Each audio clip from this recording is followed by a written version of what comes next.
Rain slicked the marble steps of the Kingsley Grand, Manhattan's most opulent five-star hotel. Chauffeur-driven Bentleys lined the curb while valets in crimson jackets darted through the drizzle. But no one paid attention to the tall, lean man stepping out of a beat-up Ford Taurus parked half a block down, carrying nothing but a duffel bag and wearing jeans that had seen better days. That man was Elliot Vance, known to Forbes, Wall Street, and the upper echelons of New York society as the elusive hotel magnate worth $2 billion. Tonight, he was nobody. Elliot pulled his hood up and glanced at the grand entrance of his flagship hotel. Chandeliers glittered through the tall windows. Guests sipped champagne in the lobby, laughing over Mozart playing on a grand piano. The staff bustled in crisp uniforms. He knew every inch of this place, from the penthouse suites to the boiler room. He had designed it himself, down to the Egyptian cotton thread count on the pillows. And yet, not a single person recognized him as he walked through the revolving door. "Can I help you, sir?" asked a stern woman at the front desk. Her name tag read Miss Cormack, the assistant manager. Sharp as a blade, Elliot remembered hiring her personally. "I'm here for the bellhop job," Elliot said. His voice was low, his posture slouched. He looked the part, rough, ordinary, someone desperate for work. "Perfect." Miss Cormack frowned. "You were supposed to come in 2 days ago." "Sorry," he said with a shrug. "Car trouble." She exhaled hard through her nose. "We'll see how long you last. Follow me." Elliot smiled as he followed her through back corridors, the bowels of the hotel that even celebrities never saw. Steam hissed from vents, radios crackled, and staff bustled with towels and trays. The scent of bleach and coffee filled the air. She stopped outside a locker room and handed him a faded uniform. "Get changed. And shave before your shift. This is the Kingsley Grand, not some roadside inn." "Yes, ma'am." An hour later, clean-shaven and in uniform, Elliot stood behind the front desk shadowing another bellhop. A fast-talking kid named Luis with a thick Queen's accent and an encyclopedic knowledge of guests' preferences. "Rule number 1, Luis said, pushing a luggage cart. "Don't flirt with the guests. Unless they flirt first. Even then, be smart. Especially if they're rich. They own lawyers." Elliot smirked. "Got it." As they wheeled bags across the marble lobby, Elliot spotted her. Standing alone, dripping wet, a broken heel dangling from one hand and her suitcase wobbling on a busted wheel. She looked like trouble. Lipstick smeared, mascara ruined, and yet somehow breathtaking, like a movie star caught in a scandal. She was shouting into her phone. "No, Mother, I'm not coming back to Connecticut. You can keep your checkbook. I have a job now. At a hotel. Yes, this one. Goodbye." She slammed the phone and turned, locking eyes with Elliot. "Do you work here?" she asked. He nodded. "Sort of. I need a room," she said. "The cheapest one." Luis blinked. "Ma'am, this is the Kingsley. Our cheapest room still comes with a butler." "I don't care. I'm not leaving." Elliot stepped forward. "Let me help you check in." Her eyes softened for a moment. "Thanks." "Eli," he said, using the name he'd chosen for this charade. "I'm Natalie Caldwell," she said. "But don't get used to it. I might be out of here by morning." But she wasn't. And that night, as Elliot wheeled her battered suitcase to the room 3 floors beneath his penthouse, something shifted. The billionaire pretending to be poor had just met the heiress pretending to be independent. And neither of them had any idea what they'd started. The Kingsley Grand didn't do budget rooms. Even its smallest suites had velvet headboards and Egyptian cotton robes. But room 417, the one Natalie Caldwell was given, was a quiet corner space with a view of a brick wall. It was the kind of room that whispered luxury without shouting it. Elliot placed her suitcase by the closet. The minibar's stocked. Bathrooms got enough products to open a spa. Natalie looked around, unimpressed. "I expected something flashier for a 5-star hotel." Elliot raised an eyebrow. "You did ask for the cheapest. I was expecting cockroaches and cracked tiles. This place looks like it was designed by someone trying to impress their ex." He grinned, suppressing a laugh. "Maybe it was." Natalie kicked off her soaked heels. "I'm starving. Does room service serve grilled cheese and whiskey?" "They serve whatever you want, within reason. Then grilled cheese and whiskey it is. And none of that truffle oil nonsense." "I'll see what I can do," Elliot said, heading for the door. "Eli," she called out just as he reached it. "Yeah." She hesitated. "Thanks." For not making me feel pathetic. His face softened. You're welcome. Downstairs in the staff kitchen, Elliot made the sandwich himself. He liked the feeling, slicing the cheddar, buttering the bread, hearing the sizzle of the griddle. It grounded him. No board meetings. No portfolio updates. Just bread, cheese, and a beautiful woman upstairs who didn't know he owned the place. Louise caught him mid-flip. Dude, you're cooking now? Just helping out, Elliot said. Helping who? Room 417. Louise smirked. You got a crush on the hurricane girl, don't you? She just had a bad day. She looks like she has bad weeks, Louise replied, walking off with a wink. 15 minutes later, Elliot knocked gently on her door. Natalie opened it wearing one of the hotel's monogrammed robes, her wet clothes drying over the radiator. Tell me you didn't just pick that off a card, she said. Nope. Made it myself. She blinked. You cook. When I want to impress someone. She let him in, taking the plate with something close to reverence. Okay, Eli the bellhop. This might be the best grilled cheese I've ever seen. They sat on the edge of the bed as she ate. She took a bite and moaned. Actually moaned. This is indecent, she said with her mouth full. You're wasted carrying bags. I get that a lot. She looked at him with sudden curiosity. Where are you from? What's your story? Elliot paused. He hadn't prepared much beyond his fake name. Improvisation was something he hadn't done since his college days. Small town in Oregon, he said. Dad was a mechanic. I moved east for better opportunities. Ended up here. She said, chewing. You lie well. Elliot froze. Excuse me. Natalie leaned back on the pillows. That story was just vague enough to be believable. You've either rehearsed it, or you're CIA. He laughed. I'm just a bellhop, Natalie. She tilted her head. We'll see. He stood. I should let you rest. Long day. Yeah, she said quietly. Long life. Elliot left the room with her words echoing in his ears. Back in the staff corridor, he leaned against the wall, heart racing. He'd come here to check on staff morale, maybe catch a few incompetent managers off guard. He hadn't planned on grilled cheese, mysterious heiresses, or conversations that left him breathless.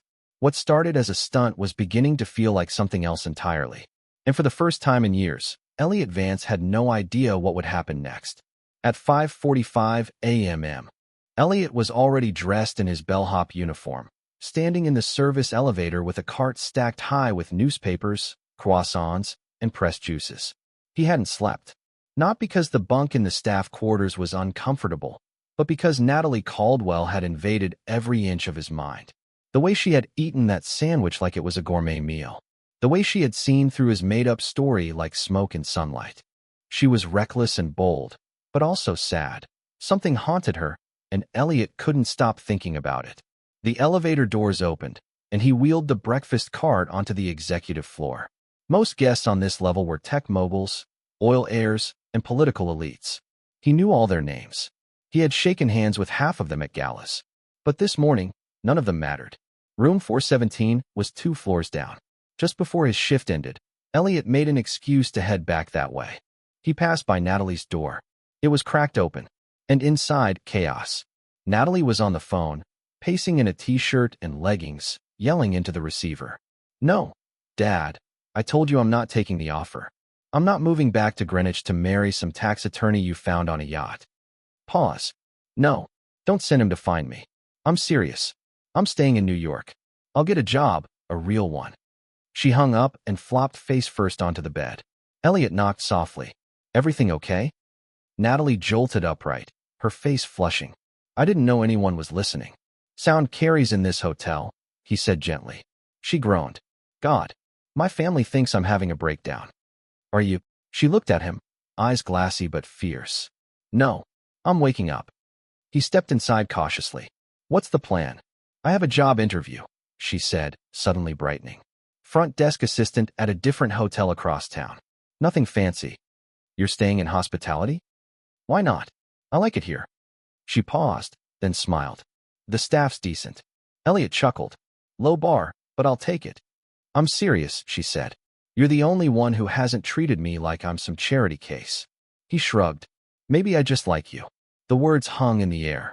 Natalie looked away, then quickly started gathering her things. Well, don't. I'm not staying here long. I can still like you anyway. She stopped. You don't even know me. You think I'm a bellhop, he replied. You don't know me either. They stared at each other for a moment, something electric and dangerous thrumming between them. Natalie blinked first. I should get going. Interview's in an hour. Elliot stepped back. Good luck. As she walked past him toward the elevator, she said, if I get the job, maybe I'll come back here, just to see if you're still slumming it in that uniform. He grinned.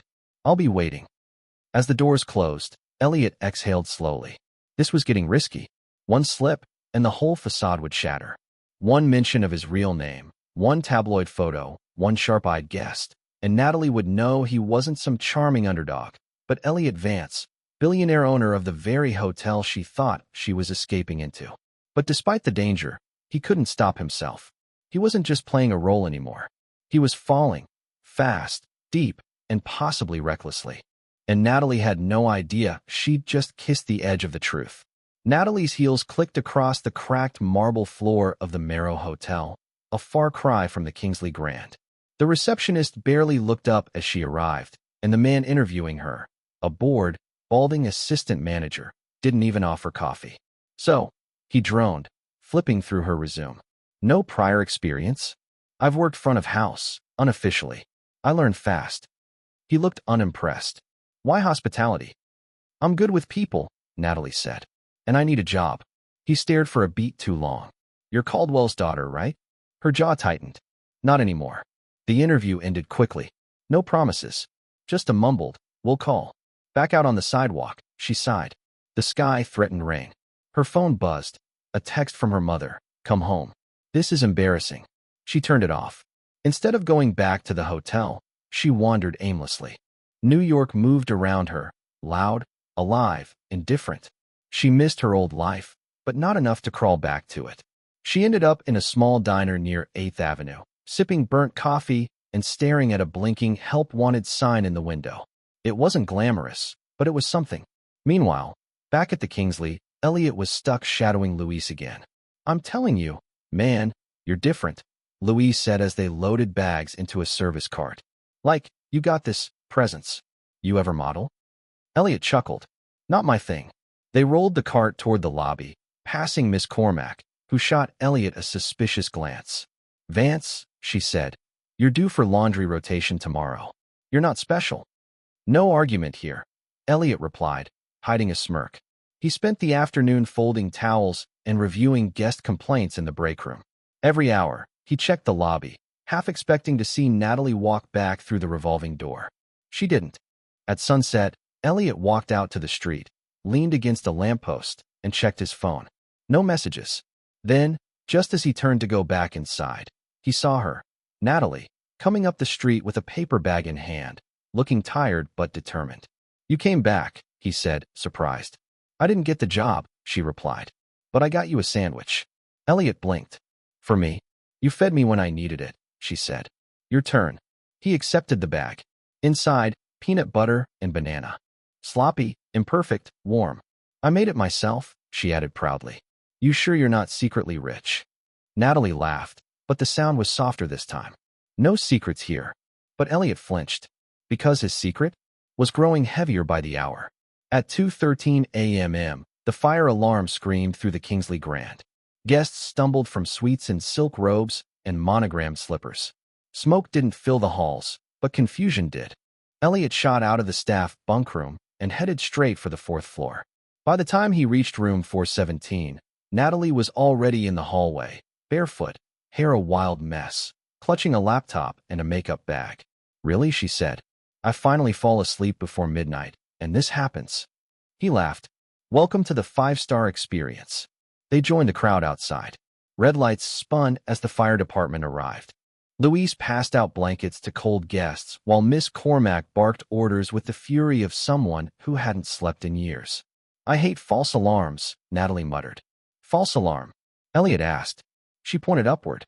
Sprinkler burst on the 7th floor. Some idiot tried to hang a suit on the sensor. They sat on the stone steps, Natalie shivering. Elliot slid off his jacket and draped it over her. She looked at him. You always this nice to guests. Just the ones who bring me sandwiches. That made her smile. They sat in silence until she asked, What's your real name? His heart jumped. What? I mean, Eli? Feels too simple. You talk like someone who's been around boardrooms, not bell carts. He forced a grin. It's short for Elias. She didn't look convinced. And you just happen to work at the most expensive hotel in Manhattan? Everyone starts somewhere. Natalie studied him, as if trying to crack a code. You ever think about leaving all this behind? Every day, Elliot admitted. But sometimes, you gotta pretend to be someone else just to remember who you are. Her expression changed. That's exactly how I feel. Before either of them could say more, a voice boomed across the courtyard. Guests of the Kingsley Grand, thank you for your patience. It's safe to return inside. Natalie stood. Come with me. I'm not ready to go back to sleep. Elliot hesitated. That might look bad. She smiled. Who's watching? Back in her room, they sat on the floor, backs against the wall, a half-empty minibar bottle of bourbon between them. Natalie leaned her head on his shoulder. I don't know who you are, she whispered. But I don't think you're lying to hurt me. I'm not, Elliot said softly. But the lie sat in his throat like glass. Because in that moment, shoulder to shoulder with the only woman who made his real life feel like a prison, he wasn't sure if she'd ever forgive him for what he was hiding. And worse, he wasn't sure if he could forgive himself. Morning came too fast. Elliot was barely out of Natalie's room before Miss Cormack flagged him down near the staff elevator, her clipboard already in attack mode. Investor walkthrough today, she barked. Uniform pressed. Smile polished. Don't screw it up. Investor? Elliot asked, masking alarm. She squinted at him. Try to keep up, Eli. The investor wasn't just anyone. It was Charles Merton, a real estate giant who had tried to buy out Elliot's company 2 years ago. Merton didn't recognize faces below CFO level. If he saw Elliot in a bellhop uniform, it could all fall apart. By 10 a.m., Merton's entourage flooded the lobby, suits, notepads, fake grins. Elliot kept to the shadows, helping Luis with luggage runs and avoiding eye contact like a fugitive. Dude, Luis whispered, that guy's got shark eyes. Think he tips? Not enough, Elliot muttered. Elliot slipped away and ducked into the staff hallway behind the ballroom. He watched through a crack in the door as Merton toured the dining area with Miss Cormack, praising the renovation Elliot had personally approved. He felt sick. That ballroom had cost $4 million. It was marble imported from Italy, crystal chandeliers he'd fought to source from a dying artisan in Vermont. And now he was watching it all through a service door, invisible in his own empire. He barely noticed Natalie approach until she touched his arm. You okay? Elliot flinched. You shouldn't be here. Neither should you, by the look on your face. He forced a smile. I'm just tired. Natalie glanced through the door crack. You know that guy? Unfortunately. He looks like someone who drinks $10,000 wine but doesn't tip. Elliot laughed, tension cracking slightly. That's oddly accurate. She tilted her head. Why do I feel like you belong in that room more than out here with me? Elliot went quiet. Natalie stepped back. You're hiding something. I'm not ready to explain. That's not a no. He looked at her, heart pounding. Can you trust me a little longer? She didn't answer. Later that afternoon, Elliot snuck into his private office, technically off limits during this undercover week. He checked his messages. 3 missed calls from his attorney, 1 from the PR team, and a news alert. Kingsley Grand rumored to be in final stage talks with Merton Global. It wasn't true. Not yet. But the sharks were circling, and Elliot was stuck in uniform, falling for a woman who'd walk away if she knew the truth. Back on the 4th floor, Natalie stood at her window, watching a black car pull away from the curb. She didn't know why, but her instincts screamed that Eli was standing on a tightrope, and someone, was about to cut the line. That evening, the Kingsley Grand hosted a high-profile charity gala in the rooftop ballroom. $5,000 a plate, black tie only, and swarming with Manhattan's elite. Natalie watched the preparations from the lobby, arms crossed. I guess I'm not on the guest list, she said dryly. Luis chuckled. Trust me, you're not missing much. Tiny appetizers, fake laughter, and enough ego to fill Central Park. Still, something about the energy in the hotel felt off. Like the whole building was holding its breath. Natalie noticed Eli wasn't around. No luggage carts. No wisecracks. Just silence. Upstairs, Elliot stood in the shadows of the ballroom balcony, dressed not as a bellhop, but in a tailored navy tuxedo. For the first time in days, he looked like himself. Because tonight, he had to be. Merton was there. Investors were watching. His executive board needed proof he hadn't lost control. From above, Elliot scanned the room. Champagne flowed. A jazz trio played softly. Cameras clicked. He smiled for photos, shook hands, made promises he didn't want to keep. And then, he saw her, Natalie, wearing a borrowed dress, simple, black, elegant. Her hair swept up. She wasn't supposed to be there. And yet, she slipped past security like she belonged. Elliot descended the stairs, heart racing. She turned before he reached her. "Nice suit," she said coolly. "So, you're not just a bellhop." He swallowed. "I can explain." "Good," she said, grabbing a champagne flute. "Start talking." They moved to a quieter corner of the balcony. The city glittered below them. The hum of rich people pretending to care filled the air. "I'm Elliot Vance," he said finally. "I own this hotel." Natalie didn't flinch. "How long were you planning to lie to me?" "I didn't mean for it to go this far. It started as a test, to see how my staff operated when I wasn't watching. Then I met you." She stared down at the city lights. "And you thought I was some spoiled brat slumming it for fun?" "No," he said. "I thought you were real." "You still are." Natalie took a shaky breath. "You know what hurts? I trusted you. More than anyone in a long time. And you were playing a game. It stopped being a game the moment I met you." She turned to leave, but he caught her wrist gently. "Let me prove it," he said. She looked at him, really looked. For a second, he saw the flicker of hesitation. Then, she pulled away. "You're good at pretending, Elliot. I just don't know who you are when you're not." She vanished into the crowd. And for the first time in his life, Elliot Vance, billionaire, hotel mogul, master of control, stood completely powerless. Natalie didn't sleep that night. She packed her things slowly, methodically, folding every shirt, every sock, as if delaying the inevitable would make it easier. The Kingsley Grand had become a strange kind of sanctuary, but now the walls felt too polished, the chandeliers too fake. Everything glittered with Elliot's secret. At 6 a.m., she rolled her battered suitcase toward the elevator, still wearing the borrowed dress under her coat. The lobby was quiet, save for one familiar voice behind the desk.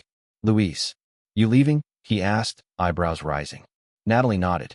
"Yeah, I think it's time." He hesitated. "Eli's not like the other rich guys, you know." She sighed. "Luis," he lied. "He also carried luggage for a week, scrubbed toilets, and made you grilled cheese at 2 a.m. What billionaire does that?" She had no answer.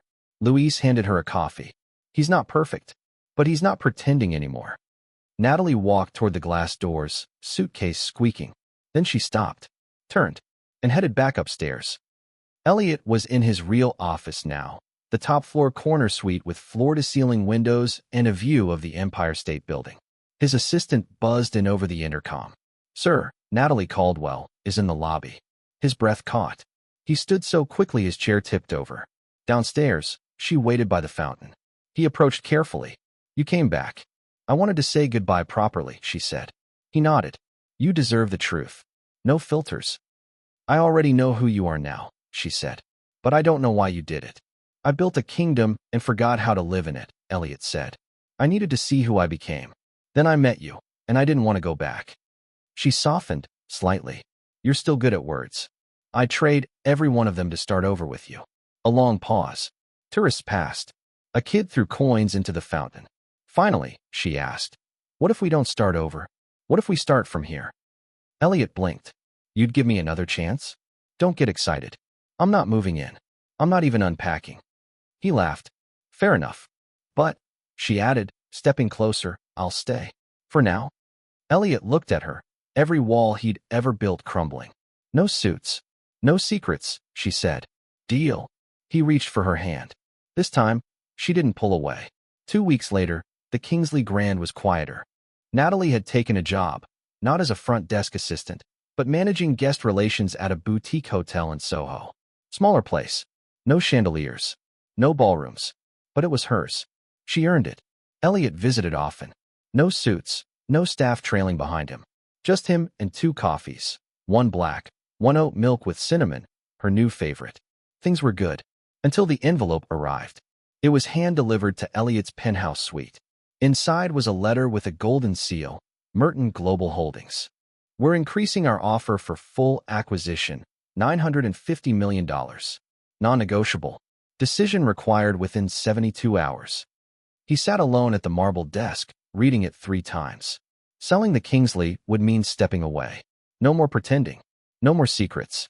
No more holding on to the past. That night, he met Natalie outside her building, walking her home. "You ever think about disappearing?" he asked suddenly. "Selling everything. Starting fresh somewhere with no name recognition?" She gave him a sideways look. "Are you running? Or are you thinking about what comes next?" He smiled, but it didn't reach his eyes. Maybe both. They stopped at a food cart. He bought her a pretzel and handed it over like a peace offering. She bit into it. "You thinking of selling the hotel?" "I don't know. You love that place." "I loved what I thought it stood for. Maybe it's time I stop hiding behind it." She chewed slowly. "If you do sell it, don't do it because you're afraid of what we are." Elliot looked at her. "I'm not afraid of us. I'm afraid I won't know who I am without that building." Natalie reached for his hand. "Then maybe it's time to find out." The next morning, Elliot stood on the roof of the Kingsley Grand, the skyline behind him. He called his attorney. "Reject the offer," he said. "You sure?" "I'm keeping it. But I'm changing everything." He hung up and looked down at the city. The empire didn't define him. Not anymore. He wasn't the man who built a palace just to hide in it. He was the man who left it, just to chase someone who made him feel real again. And the realest part? She hadn't asked him to choose. He just finally knew what mattered most. It was late October when room 417 was booked again. Natalie hadn't been back to the Kingsley Grand since she left with her suitcase, wearing a borrowed dress and carrying more emotional baggage than actual luggage. But today, she stood at the front desk, this time as a guest, not a runaway. Louise grinned wide. "Look who finally upgraded." She rolled her eyes. "Don't tell me Elliot still has you handing out keycards." "Nah. I run this place when he's pretending not to be rich." He handed her the card. "Room 417. She stared at it for a second, heart flickering. She took the elevator alone. The hotel hadn't changed. Same velvet wallpaper. Same echoing silence between floors. But the air felt different. Because she had changed. Inside the room, a single white envelope sat on the bed. "Natalie," written in sharp black ink. She opened it slowly. "You once said we couldn't start over. That we could only start from where we were. So this is me, trying again, from here.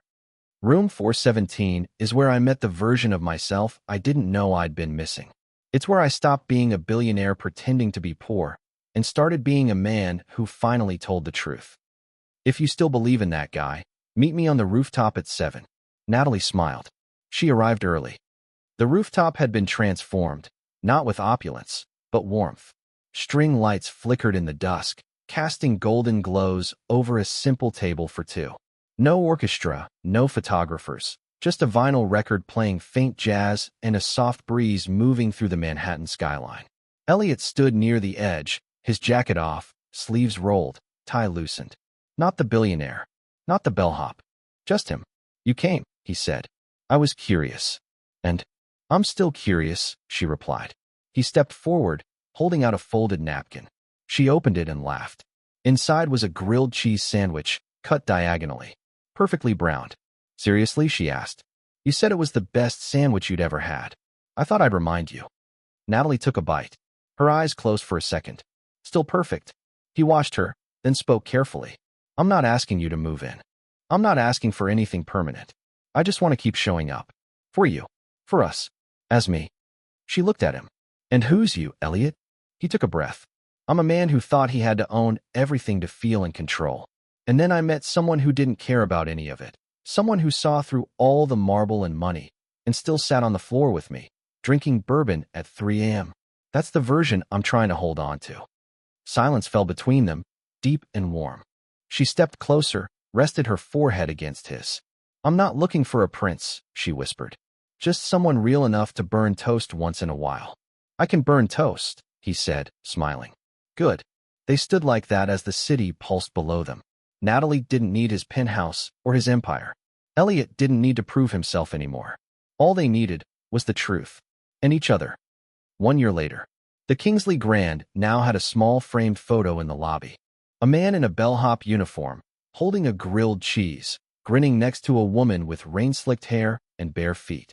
Guests often asked if it was a PR stunt. Luis always said, "Nah, that's just how love checks in around here." "And room 417? It stayed booked. Every week. Because some beginnings are too rare to forget. Even in a hotel built on secrets.